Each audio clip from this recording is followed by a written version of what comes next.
rumors that Jerry Jones sort of put on himself because he left the door open going into this game about Mike McCarthy's coaching staff and really just which way is his compass pointing in on his Super Bowl and where on that, like, what do you call that, like, thing, that the time things, the days of our lives thing? No, saying through the hourglass. An hourglass. These are days of our lives. The time of his on his Super Bowl hourglass is trickling through that little thing. Days of Our Lives. Shout out Stefano.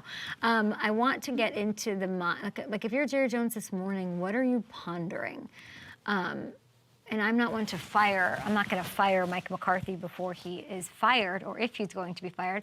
But it is fair game to talk about because he did open the door before the playoffs even started. So if I'm him, I'm thinking, you know, about that hourglass. I'm thinking, how many shots do I have left?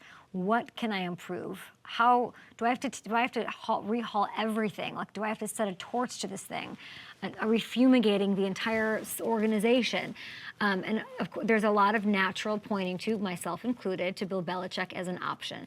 Have I heard that there's connective tissue here? I have. It's definitely something to consider. But then a lot of people point to it and then they point away from it because they say the personalities will clash. It won't work. Bill wants full reign. He won't get it. I would just say to that, not so fast, because it's sort of lazy to think that. And if you really look at track record, I would be asymmetrical in my thinking about this. I would say Jerry Jones is inspired by strong people, strong presence. Jimmy Johnson, strong personality. Bill Parcells, he brought Bill Parcells in there. So let's not pretend that Bill Belichick wanting control or he's too big of a hard ass, is necessarily a deal breaker for Jerry. Maybe Jerry needs that. Maybe he's attracted, compelled by that. So if I'm trying to put myself in his head, and I don't operate in the world of billionaires and their decision making, so it's not that easy.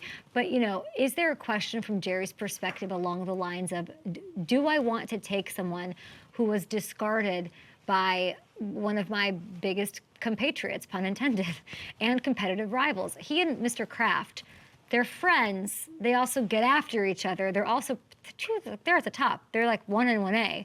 I don't know who's 1 and 1A, but as far as power, as far as influence in the league, if you're Jerry, like, is that a thought that you even have? Like, I don't know how billionaires operate. Do you say, like, I want to marry someone's ex-wife after they had a beautiful marriage? Or do I say, I'll take him and I'll win with him? Do I not care?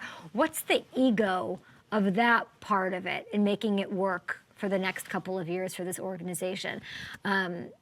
The Dan Quinn part of it, I think it matters. I think if he gets rid of McCarthy, let's say he likes Dan Quinn a lot, which I think he does. Can he make him his head coach after yesterday's performance?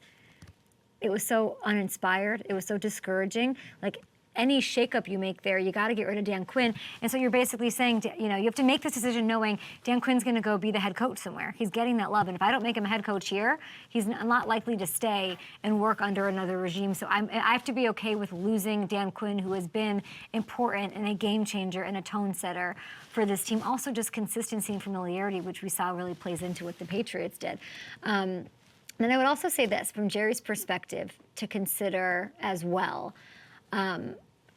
I think if you look at track record, he does appreciate a strong presence. I think that Bill Belichick would work better with him than other places in the National Football League. But it's also important to note, all 3 of his Super Bowl rings as an owner, Jerry Jones, were delivered to him by head coaches that came from where?